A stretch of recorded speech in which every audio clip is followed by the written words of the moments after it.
Good morning and welcome to path of evolution. આપણે અધ્યાય 4 જોઈ રહ્યા છીએ, કર્મયોગની સમાપન. ભગવાને ત્રીજો અધ્યાય કર્મયોગથી ચાલુ કર્યો અને ચોથા અધ્યાયમાં કર્મયોગનું તત્વજ્ઞાન આપ્યું. તો ભગવાને જ્ઞાન શું આપ્યું? ખરેખર ભગવાને જે અર્જુનના પ્રશ્નનો જવાબ આપ્યો હતો એને અહીંયા બીજા શબ્દોમાં કીધું. અર્જુને પ્રશ્ન પૂછ્યો હતો ભગવાનને. ક્યારે પૂછ્યો હતો? બીજા અધ્યાયના 54મા શ્લોકમાં, જ્યારે ભગવાને સાંખ્ય જ્ઞાનની વાતો કરી ત્યારે અર્જુનજીએ ભગવાનને પ્રશ્ન પૂછ્યો કે ભગવાન, આવો જે સ્થિત પ્રજ્ઞ છે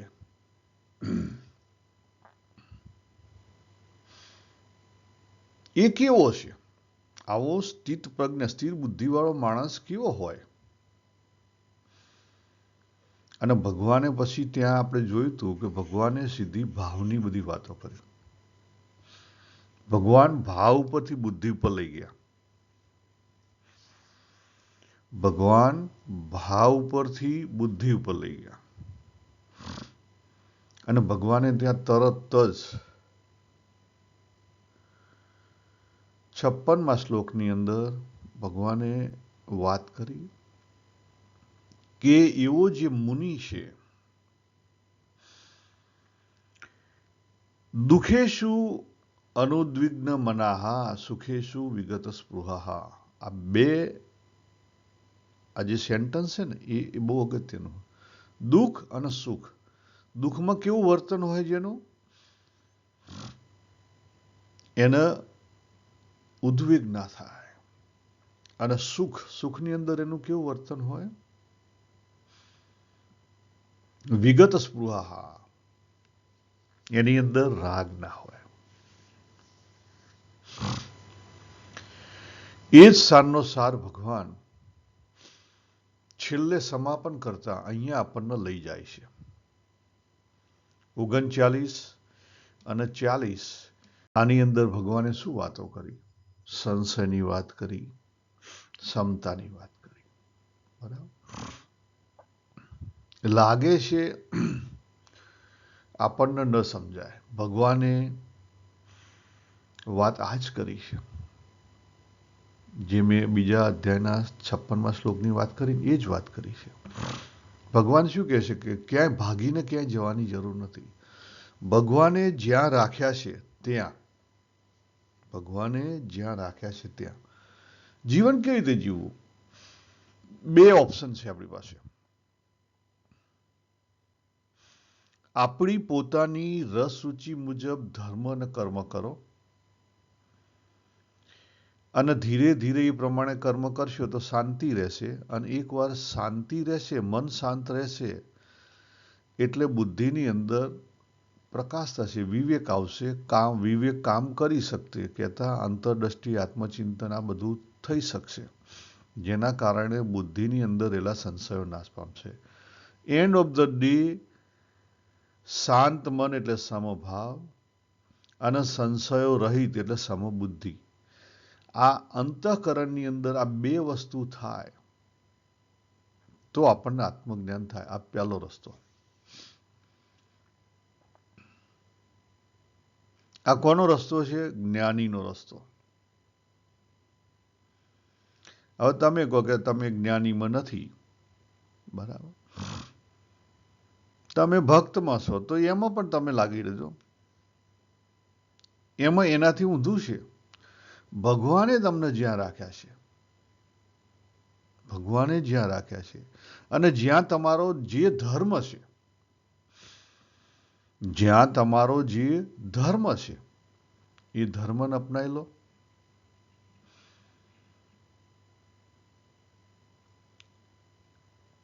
બરાબર? અને એ ધર્મની અંદર શું કરો? તમારી પોતાની રસ અને રુચિ ઉમેરી દો. જુઓ તો શું થશે? સમભાવ. મન શાંત થશે એટલે સંભાવ આવશે અને ધીરે ધીરે ધીરે પછી અંદરની પવિત્રતા વધશે અને સંશયો ટળી જશે. આ ભગતનો રસ્તો. ભક્ત હોય, જ્ઞાની ભક્ત, એ બધું ભગવાન ઉપર છોડી દે.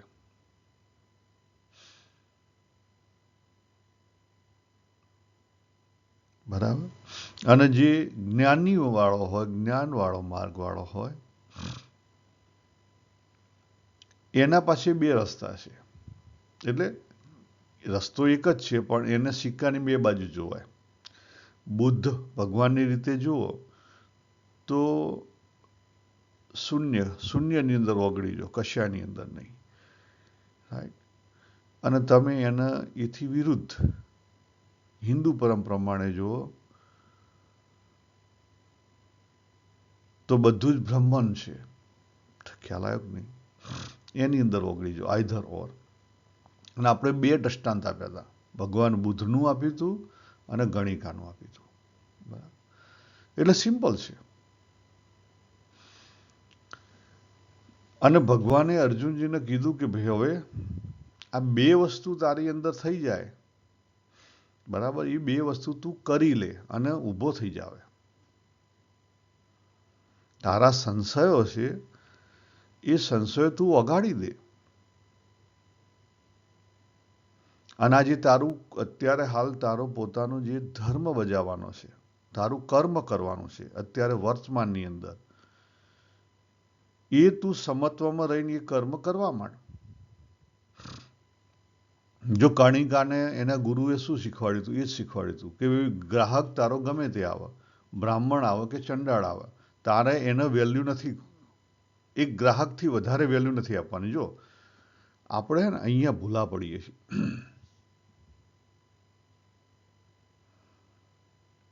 આપણે અહીંયા ભૂલા પડીએ છીએ. આપણે પરિસ્થિતિને, સામેની વ્યક્તિને, એ બધાને વેલ્યુ આપણે આપીએ છીએ. બધા ખ્યાલ, આપણે આપણી પર્સનલ વેલ્યુ આપીએ છીએ. અને પર્સનલ વેલ્યુ આપીએ છીએ ને એમાં મુશ્કેલી છે. મુશ્કેલી બીજી ક્યાંય નથી. મુશ્કેલી આપણે પોતે જ ઊભી કરીએ છીએ.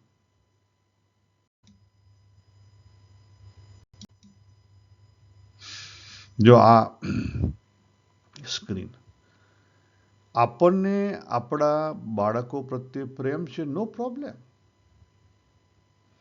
પણ એને વિશેષ વેલ્યુ નહીં આપો. વિશેષ વેલ્યુના કારણે રાગ ઊભો થાય છે. ખ્યાલ આવે? અને બીજાને વિશેષ દ્વેષ નહીં કરો તો એના કારણે કમ્પેરેટિવલી ઓછી વેલ્યુ આપીએ અથવા નેગેટિવ વેલ્યુ આપીએ, એના કારણે દ્વેષ ઊભો થાય છે. અહીંયા ભગવાન એટલી જ વાત કરે છે, રાગ અને દ્વેષ.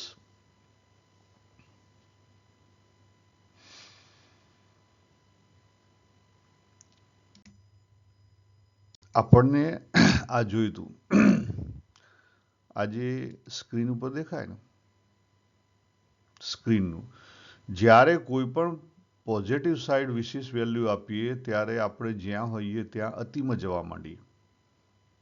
પછી જમણી બાજુએ કે ડાબી બાજુએ પણ અતિમાં જવા માંડીએ. અને એ અતિ એ ખોટું. અતિ તમને મુશ્કેલી ઊભી કરાવશે. અતિમાં નથી જમવાનું. ભગવાન જો અહીંયા શું કહે છે? અર્જુનને કહે છે કે હવે ઊભો થઈ જા. તારી બુદ્ધિમાં જે રેલા છે એના સંશયન તું પહેલા તોડી નાખ અને પછી ઊભો થઈ જા. તારું જે વર્તમાનનું કર્તવ્ય છે એ કરી લે. આપણે સાચા અર્થમાં કર્તવ્ય સમજી નથી શકતા અને સાચા અર્થમાં આપણે નિમિત્ત માત્ર પણ બની નથી શકતા. સાચા અર્થમાં કર્તવ્ય પણ સમજી શકતા નથી, સાચા અર્થમાં નિમિત્ત માત્ર પણ આપણે બની શકતા નથી.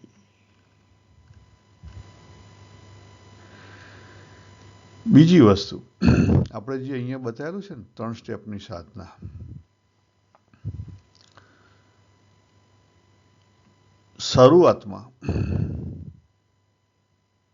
શરૂઆતમાં જ્યારે તમે પોઝિટિવિટી અપ કરશો,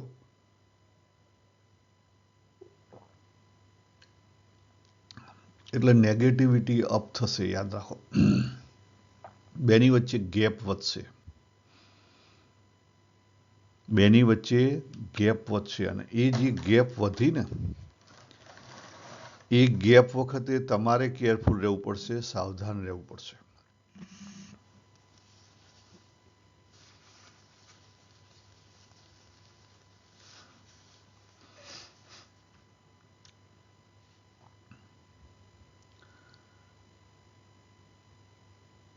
આજે આપણે ભગવાન અહીંયા સારનો સાર શું કહેવા માંગે છે એને થોડુંક, જે અહીંયા વાત નીકળી છે, ભગવાને શેની વાત કરી? થોડાક શબ્દોની વાત કરી. એક શબ્દ છે સંશય, બીજો શબ્દ ભગવાને વાપર્યો શ્રદ્ધા. એ શબ્દો વાપર્યા: શ્રદ્ધા, જ્ઞાન, પરમ શાંતિ, વિવેક, સંશય, સુખ. આ બધા શબ્દો વાપર્યા ભગવાને. આ 4 શ્લોકની અંદર આ બધા શબ્દો છે.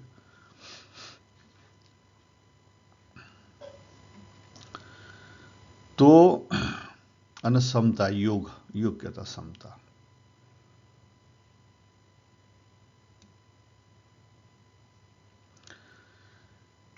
આપણે ત્યાં શ્રદ્ધાને પણ સાચા અર્થમાં સમજવામાં નથી આવતી. તો આજે પહેલો ભાગ શ્રદ્ધાનો લઈશું,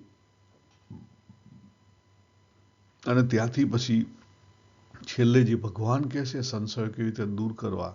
કારણ કે સંશય, વિશ્વાસ અને શ્રદ્ધા ત્રણેય વસ્તુ એકબીજા સાથે કનેક્ટેડ છે. સૌથી અગત્યનું શું છે? જિજ્ઞાસા વૃત્તિ. અગત્યનું શું છે? જિજ્ઞાસા વૃત્તિ. માણસની અંદર જિજ્ઞાસા વૃત્તિ જીવિત રહેવી જોઈએ. તો છેલ્લે એ અંતિમ સુધી પહોંચી શકે. આપણે આળસુ છીએ અથવા આપણે લાલચુ છીએ. આપણે લાલચુ તો છીએ જ. તમે ચેક કરો. આપણે ભગવાનને મનાઈએ છીએ કે ભગવાન એક નાળિયેરનું તું આટલી, હું તને તે આટલું નાળિયેર ચડાવી દઈશ, તું મને આટલું આપી દેજે. આપણે આપણા ગુરુને મનાઈએ છીએ. ગુરુને કહીએ કે જો મેં તમારા હાથે કંઠી પહેરી લીધી, હવે બધું કામ તમારે કરવાનું. ખ્યાલ? એટલે એક પ્રજા તરીકે, આપણું માઇન્ડસેટ તરીકે આપણે આળસુ અને લાલચુ બંને છીએ. તમે માનો અથવા ના માનો. આપણને ઓલવેઝ જે કંઈ આપણે પરિશ્રમ કરીએ એની બદલામાં વધારે ફળ જોઈએ છે. માપનું ફળ હોય ને તો બરાબર, આપણી ફળની ઈચ્છા વધારે હોય કાયમ. ચેક કરો. પછી તમે નિષ્કામ ભાવની વાત મૂકી દો.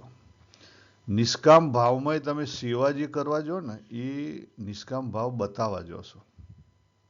એમાંય તમારે કંઈક વિશેષ લેવું હોય છે એટલે જોશો. તમારી પોતાની બિલીફ છે એટલે જોશો. ભગવાને 3જા અધ્યાયથી જ ચાલુ કરી દીધું. 3જા અધ્યાયના 27મા શ્લોકમાં જો શું કીધું ભગવાને અર્જુનજીને, કે આ પ્રકૃતિનું કામ પ્રકૃતિના ગુણો દ્વારા પ્રકૃતિમાં થઈ રહ્યું છે, અને અહંકાર વિમૂઢા, અને આ જે ગાંડો છે એ એવું માને છે કે મેં કર્યું, હું કરું છું, આ કરું. એટલે આપણે ડાયરેક્ટલી ઇનડાયરેક્ટલી આ બતાવવા જઈએ છીએ. તમે જાતે ચેક કરો, અંતરદૃષ્ટિ કરો. મારે કહેવાના ઉપર તમારે કંઈ મારા શબ્દ પકડવાની જરૂર નથી. જાતે ચેક કરો તમારા જીવનની અંદર. એટલે આપણી અંદર નેચરલી જિજ્ઞાસા શક્તિ છે, ભગવાને મૂકેલી છે. કેમ મૂકેલી છે? આપણા કલ્યાણ માટે. આપણે આપણા પાથ ઓફ ઇવોલ્યુશન ઉપર આગળ વધીએ એટલા માટે. જો નાનું બાળક હોય ત્યાંથી જે જિજ્ઞાસા શક્તિ હોય, ક્યુરિયોસિટી, જો અહીંયા લખેલું છે ને, ક્રિએટિવ એનર્જી, ક્યુરિયોસિટી, જિજ્ઞાસા વૃત્તિ હોય એટલે લઈને સંશય થાય. સંશય થાય એ ખોટી બાબત નથી, પણ સંશયના કારણે અશ્રદ્ધા થાય તો એ ખામી છે.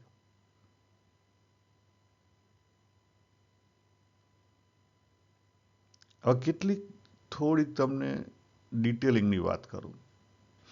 દાખલા તરીકે વ્યવહારની અંદર જ્યાં જરૂર નથી ને ત્યાં જિજ્ઞાસા વૃત્તિ ઊભી કરવાની જરૂર નથી. અને જિજ્ઞાસા વૃત્તિ નહીં ઊભી કરો તો સંશય પણ ઊભો થશે નહીં, કારણ કે ત્યાં કોઈ જરૂર નથી. દાખલા તરીકે મારે જરૂર નથી કે મારા ડીએનએ અથવા મારા બાપા કોણ છે એ જાણવાની. તો પછી હાથે કરીને અશાંતિ ઊભી શા માટે કરવી? આપણે ઘણી બધી બાબતો આવી કરીએ છીએ. જ્યાં જરૂર નથી ત્યાં માથું મારીએ છીએ. ઘણી બધી નહીં, હાલતા ને ચાલતા આપણે એવું કરીએ છીએ. એટલે તમારે જો શ્રદ્ધા ઉપર જવું હોય તો પહેલી વસ્તુ આ કરો. વ્યવહારના શ્રદ્ધાથી અલગ રાખો. વ્યવહાર વિશ્વાસ અવિશ્વાસમાં ચાલે, લોજિકથી ચાલે. અને શ્રદ્ધા છે એ એથી પરનો વિષય છે. અંદરથી ઉદય થવી જોઈએ, બહારથી ઇમ્પ્લિમેન્ટ ના થાય. બહારથી ઇમ્પ્લિમેન્ટ વિશ્વાસ અવિશ્વાસ થાય, શ્રદ્ધા ના થાય. એટલે પહેલો આજે મેં પ્રશ્ન કીધો ને કે ભાઈ દાખલા તરીકે મારા ફાધર છે, બરાબર, એના ડીએનએ ચેક કરવાની શું જરૂર છે? અથવા હું કોનો છોકરો છું એ જાણવાની શું જરૂર છે? છીએ. એટલે જ્યાં જરૂર નથી ત્યાં હાથે કરીને અશાંતિ ઊભી ના કરો. ડગલે ને પગલે આપણે હાથે કરીને ઊભી કરતા હોઈએ. નંબર 2, આપણે ઘણીવાર કેવું કહીએ કે ઓહો આ પેલા ગુરુ છે ને જે કૃષ્ણમૂર્તિ એ સાચા હતા કે પછી રામકૃષ્ણ પરમહંસ સાચા હતા કે રમણ મહર્ષિ સાચા છે, મોટા છે, અથવા પ્રમુખ સ્વામી મોટા છે કે સદગુરુ મોટા છે? ખબર પડી કે નહીં? આપણે જ્યાં જરૂર નથી ને ત્યાં આપણે માથા મારીએ છીએ. એ આપણો બિઝનેસ નથી. કોઈના ગુરુ સાક્ષાત ભ્રમ છે કે નહીં, કે મોટો બદલો આપે છે કે નહીં, it's nothing to do with us. આપણે આપણા પોતાના પાથ ઉપર આગળ વધવાનું છે.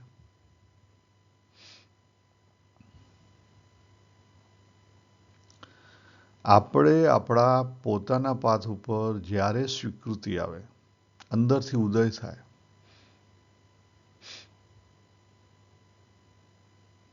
જ્યારે પણ કોઈ પણ કામ કરવાનું હોય ત્યારે આપણે શાની જરૂર પડશે? જિજ્ઞાસાની જરૂર પડશે. જો એમાં હું તમને એક્ઝામ્પલ આપું.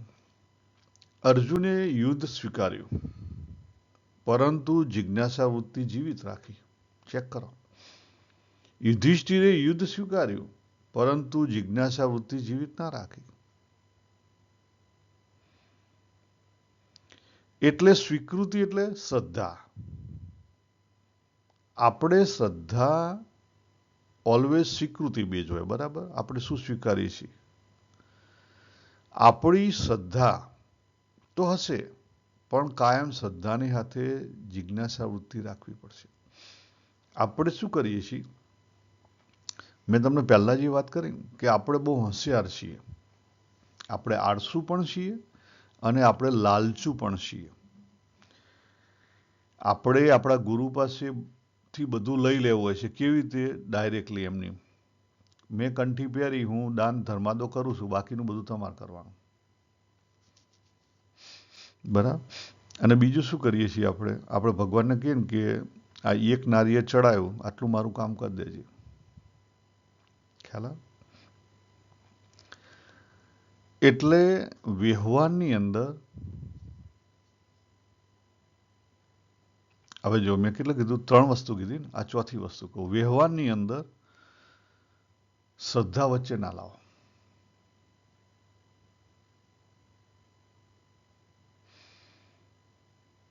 વ્યવહારની અંદર શ્રદ્ધા ના લાવો. બે ભેગું નહીં કરો.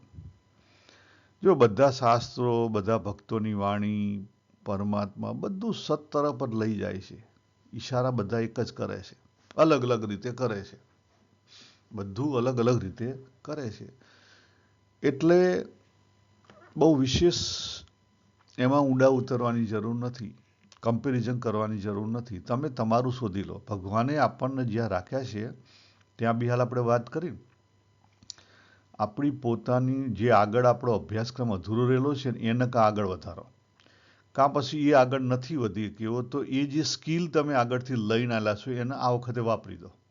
આ બેમાંથી એક વસ્તુ કરી લો. બેમાંથી એક વસ્તુ કરી લો તો બે વસ્તુ થઈ જશે. આપણે મોટા ભાગે ધર્મ જે બહાર દેખાય ને એને ધર્મ કહીએ છીએ. એ સાચી વસ્તુ નથી. સ્પિરિચ્યુઆલિટી અંદરથી જે ઉદય થાય એ ધર્મ છે. બહાર જે છે એ સદાચાર છે. બહાર જે ધર્મનું આચરણ છે, દેહનું આચરણ છે, એ સદાચાર છે. નહીં સવારે વહેલા ઉઠીને આ કરીને પેલું કરીને બહારના નિયમો રાખીએ, બરાબર, બધું સદાચારી જીવન છે.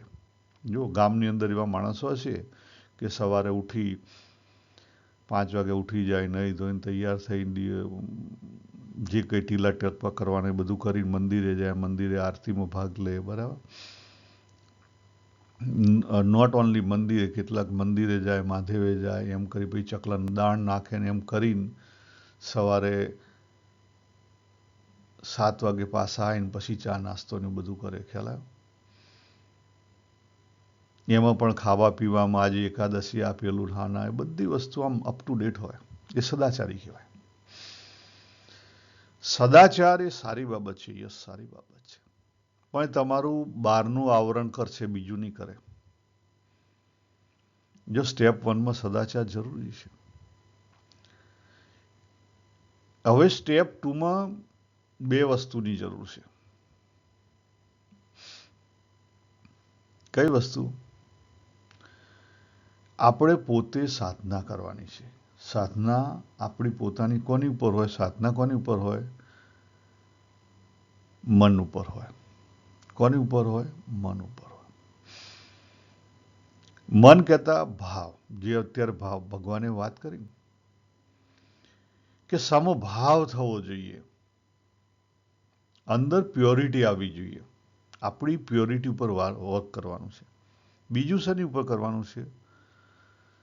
આપણી બુદ્ધિની અંદર સંશયો છે, એટલે અંતરદ્રષ્ટિ કરો, બરાબર, ધ્યાન કરો.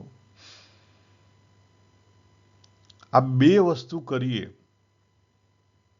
એટલે અંતઃકરણનો અભ્યાસ થયો. બીજા સ્ટેપની અંદર બધો અંતઃકરણનો અભ્યાસ કરવાનો છે. અને આ રીતે તૈયાર થઈએ ત્યારે સાચા અર્થમાં આપણો અહંકાર તૈયાર થઈ જાય. સાચા અર્થમાં આપણને ખબર પડે કે ના, ભગવાને જે 3 અધ્યાયના 27મા શ્લોકમાં વાત કરીને સાચી છે. ત્યારે ખબર પડે, પહેલા નહીં ખબર પડે કે પ્રકૃતિનું કામ પ્રકૃતિના ગુણો દ્વારા પ્રકૃતિમાં થઈ રહ્યું છે. અહંકાર વિમૂઢા કરતા ઇતિ અહમ મન્યતે. આ માનવાની વાત છે, કરવાની વાત નથી. આ તો ખોટું છે. તો ઓટોમેટિકલી અંદરથી સમર્પણ આવે.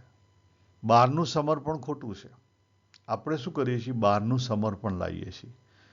પગે લાગીએ, જય શ્રી કૃષ્ણ, જય શ્રી કૃષ્ણ, બરાબર, જય સ્વામિનારાયણ, જય સ્વામિનારાયણ. ઘણી વાર તો ડર લાગે કે પગે લાગના કે પગ ખેંચી ના લે. એટલે ભગવાને એટલી સરસ વાત કરી છે કે આપણે જે પરંપરામાં હોઈએ, જો શરૂઆતના બીજા શ્લોકની અંદરથી ભગવાને પરંપરાની વાત ચાલુ કરી દીધી. આપણે જે પરંપરામાં હોઈએ, ભગવાને જ્યાં રાખ્યા હોય ત્યાં એની અંદર ડૂબકી મારો. નવું કંઈ ઊભું કરવાની જરૂર નથી. નવું ઊભું કરવાની જરૂર નથી.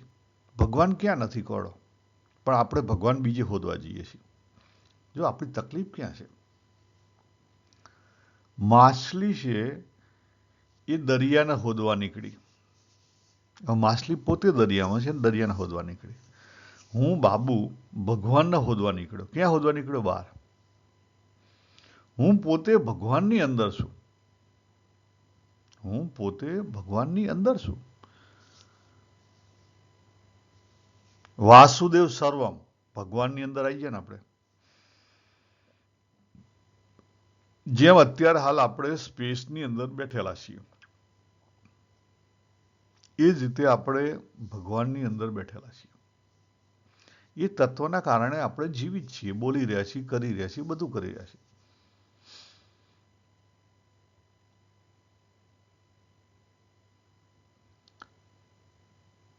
પણ આપણે કંઈક બહાર શોધી રહ્યા છીએ, અને આજ સુધી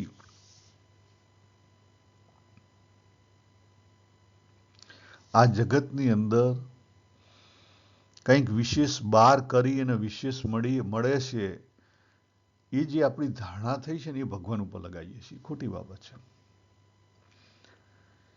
આપણે જો દોડાદોડી ક્યાં કરીએ કે ભાઈ આટલા તીર્થધામ છે ગુજરાતમાં, છે કે રાજસ્થાન છે કે ચારધામ છે કે ઉપર ખ્યાલ આવ્યો કે ગંગા કિનારે છે, દોડાદોડ કરીએ, ત્યાં જઈએ ને પાછા આવીએ, આ મંદિરે જઈએ ને પેલા મંદિરે જઈએ.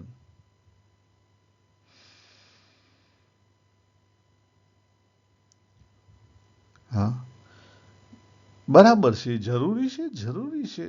શરૂઆતમાં તમને બહાર સદાચાર ઉપર લાવવા માટે જરૂરી છે,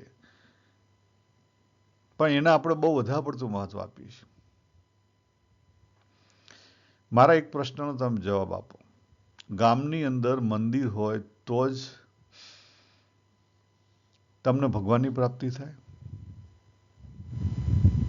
ચેક કરો, જેને ભગવાનની પ્રાપ્તિ થઈ છે એને મંદિરથી પ્રાપ્તિ થઈ છે ને. મંદિર જરૂરી છે? યસ, જરૂરી છે. શરૂઆતમાં પહેલા સ્ટેપમાં માણસને ક્યાંક તો સદાચારના માર્ગે દોડવો પડે ને. તમે જો ગામની અંદર એક મંદિર હોય ને તો બહુ થઈ ગયું. કોઈ 1000 મંદિરની જરૂર નથી, પણ આપણે શું કરીએ છીએ, આપણે આપણો અહંકાર સંતોષવા માટે એક મંદિરની જગ્યાએ બીજું મંદિર, ત્રીજું મંદિર, ચોથું મંદિર, ઓહો અમે આ થળાના, અમારા માતાજી આ, અમારા દેવા, એમ કરી બધું જ ઊભું કરીએ છીએ.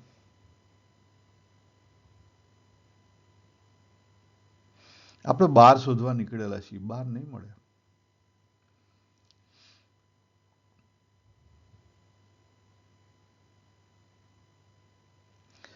બહાર નહીં મળે. બીજી વસ્તુ, આપણે દેખાદેખીના કારણે બીજાનો રોલ ભજવવા તૈયાર થઈ ગયા છીએ. પરધર્મ. ભગવાને ના પાડી. આપણને આ જન્મે ભગવાનને બાવળ બનાવવા છે તો સાચા અર્થમાં બાવળ બની જાઓ. લીમડો બનાવવાના છે, સાચા અર્થમાં લીમડો બનો. આંબો બનાવવાના છે તો સાચા અર્થમાં આંબો બનો. વણકર, મોચી, ખેડૂત, વેશ્યા, પોલીસ, જે કંઈ આપણું પાત્ર હોય એ અદાથી ભજવો. આપણે ડાયરેક્ટર નથી બનવાનું, આપણે પાત્ર નથી બદલવાનું. આપણે જાતે બીજાના પાત્રોની, બીજાની એક્ટિંગની ચર્ચા નથી કરવાની. ડાયરેક્ટર એ છે જે પાત્ર આપ્યું હોય એને એ પ્રેમથી ભજવો, અને 100% ભજવો. રામનું હોય તો રામનું, અને રાવણનું હોય તો રાવણનું. બે વસ્તુ ઉપર ધ્યાન રાખો. પાત્ર ભજવતી વખતે સંશય ના થવો જોઈએ, અને ખોટો ભાવ પણ ના આવવો જોઈએ. આ સારું છે ને પેલું સારું છે અંદરથી. આ બંને વસ્તુ અંદરની છે, બહારથી કોઈ નહીં જાણે.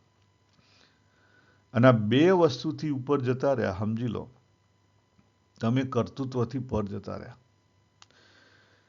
અને જે વ્યક્તિ કર્તૃત્વથી પર જતો રહ્યો એના માટે પછી કર્મ કેવું થઈ જાય? અકર્મ થઈ જાય.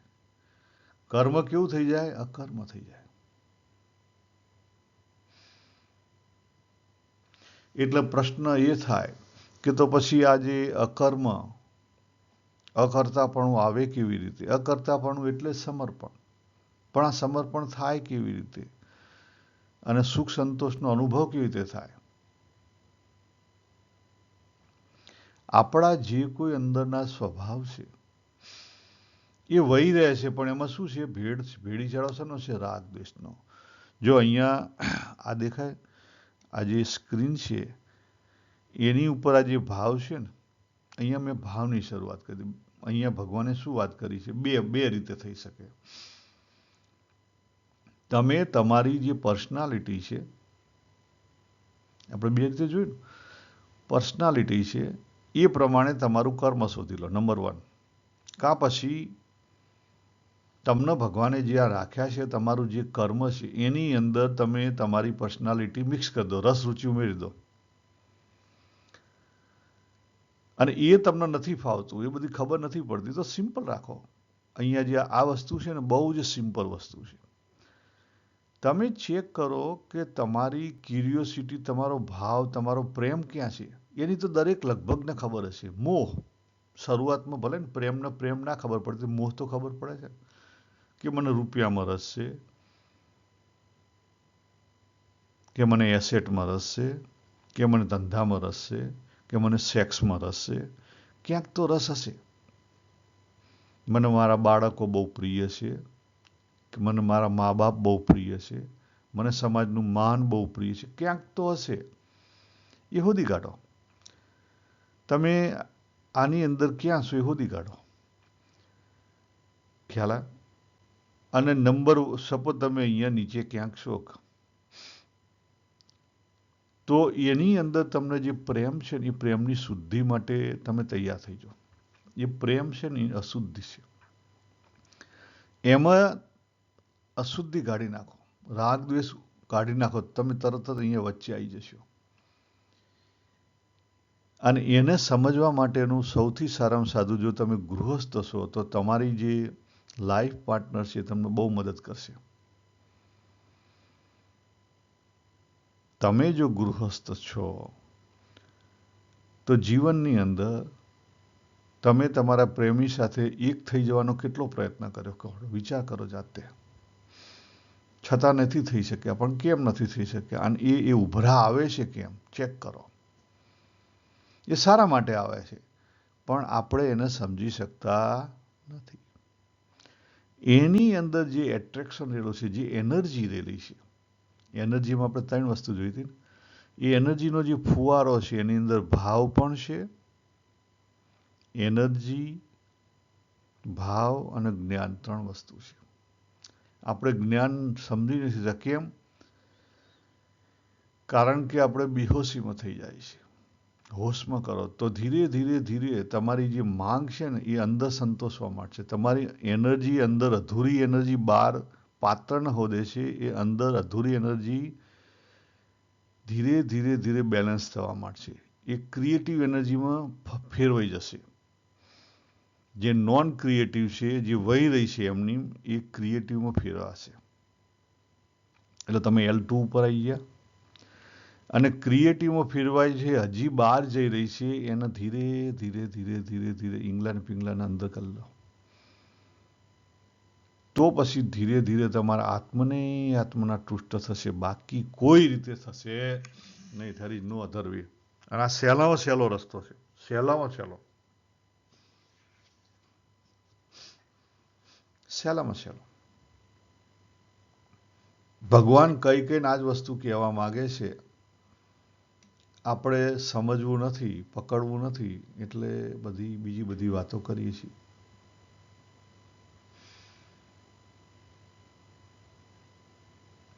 ખ્યાલ આવે?